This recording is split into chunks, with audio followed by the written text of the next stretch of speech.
नमस्कार, मैं हुमाही सिंह और आप देख रहे हैं नेक्स्ट 9 न्यूज। आज आपका बहुत बहुत स्वागत है हमारे खास प्रोग्राम सियासी पंचनामा में। आज बात करने वाले हैं उत्तर प्रदेश की राजनीति को लेकर। जी हां, उत्तर प्रदेश में जिस तरीके से पूरा सियासी घमासान मचा हुआ है, 9 सीटों पर उपचुनाव होने वाले हैं। 10वीं सीट जो मिल्कीपुर, अभी उस पर कोई भी डेट नहीं आई है। ऐसे में माना यह जा रहा है कि चाहे मायावती हो, अखिलेश हो, आजाद हो और चाहे योगी आदित्यनाथ हो, किस तरीके के समीकरण बनाएंगे। और जो छोटे छोटे दल हैं, जो दलित पार्टियां हैं, जिसमें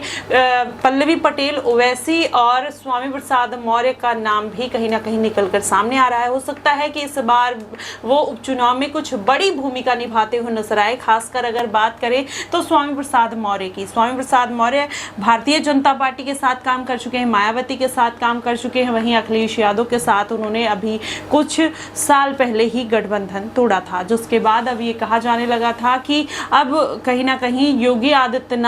के साथ उनकी बेटी संघमित्रा मौर्य फिर से जुड़ने वाली हैं। नहीं तो पहले ये कयास लगाए जा रहे थे कि स्वामी प्रसाद मौर्य और उनकी बेटी चाहे आजाद की पार्टी में शामिल हो जाएंगे या फिर मायावती का रुख करते हुए दिखाई दे सकते हैं। हालांकि उपचुनाव में जोरों शोरों से खबरें ये निकल कर आ रही थी कि संघमित्रा मौर्य को भारतीय जनता पार्टी इस बार उपचुनावी मैदान में उतारते हुए दिखाई देगी, लेकिन ऐसा कुछ देखने को नहीं मिलता है। वहीं दूसरी तरफ स्वामी प्रसाद मौर्य की बात करें तो अब माना यह जा रहा है कि कुछ बड़ी जिम्मेदारी मायावती की पार्टी में उनको मिलते हुए नजर आ सकती है और हो सकता है कि आने वाले दिनों में ये सभी दलित पार्टियां एकजुट होकर इंडिया गठबंधन और एनडीए गठबंधन को टक्कर देती हुई नजर आए। आज इन्हीं तमाम मुद्दों पर चर्चा करेंगे। हमारे साथ मनीष मौजूद हैं। मनीष, क्या लगता है कि उत्तर प्रदेश में अखिलेश यादव बड़ी पार्टी हैं, कांग्रेस पार्टी उनके साथ गठबंधन में है, वहीं एनडीए और भारतीय जनता पार्टी गठबंधन में है, तो ऐसे में क्या उन सभी दलित वर्गों को, दलित पार्टियों को या जो दलित नेता हैं उनको एक साथ आ जाना चाहिए और उसमें बड़ी भूमिका क्या स्वामी प्रसाद मौर्य निभाने वाले हैं?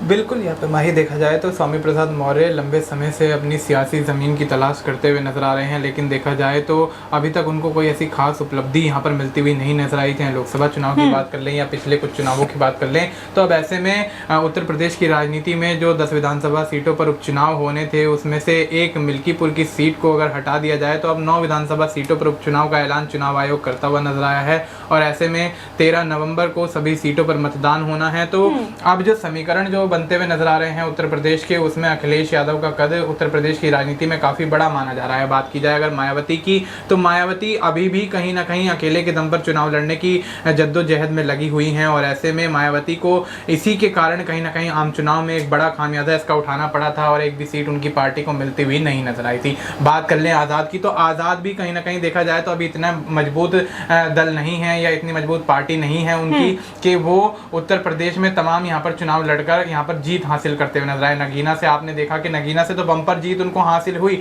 लेकिन देखा जाए तो अब जो उत्तर प्रदेश के उपचुनाव वाले जो समीकरण हैं वो कहीं ना कहीं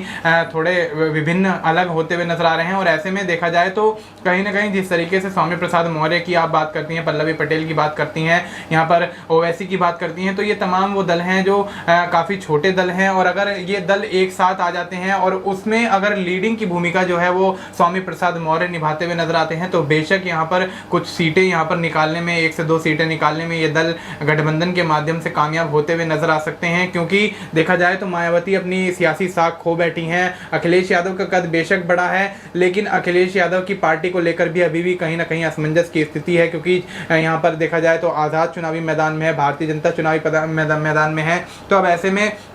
भारतीय जनता पार्टी भी कहीं ना कहीं अंतर्कलह के चलते लोकसभा चुनाव में जिस तरह से पिछले लोकसभा चुनाव में 62 सीटें जीतती हुई नजर आई, तो इस लोकसभा चुनाव में 33 पर सिमट जाती है। तो अब कहीं ना कहीं भारतीय जनता पार्टी भी अंतर्कलह को लेकर जूझती हुई नजर आ रही है, चाहे उनकी खुद की पार्टी की बात कर लें या एनडीए के सहयोगी दलों की बात कर लें। तो अब ऐसे में कहीं ना कहीं देखा जाए तो सभी राजनीतिक दलों का हाल इस वक्त ज्यादा बेहतर नहीं है। तो अब अगर यहाँ पर छोटी छोटी पार्टियां एक साथ गठबंधन कर लेती हैं और यहाँ पर उत्तर प्रदेश की राजनीति में चुनावी अखाड़े में उतर जाती हैं, तो बेशक यहाँ से ज़्यादा सीटें तो नहीं कह सकते, लेकिन अगर देखा जाए तो पूरे सिनेरियो को, तो उसके हिसाब से कहीं ना कहीं 2 से 3 सीटों पर यहाँ पर धावा बोलते हुए नजर आ सकते हैं और अपने पाले में वो सीटें खींचने में कामयाब हो सकते हैं। लेकिन अगर यहाँ पर मायावती के साथ स्वामी प्रसाद मौर्य गठबंधन कर लेते हैं तो बेशक यहाँ पर कुछ बड़ा होने के आसार नजर आ सकते हैं, क्योंकि मायावती के साथ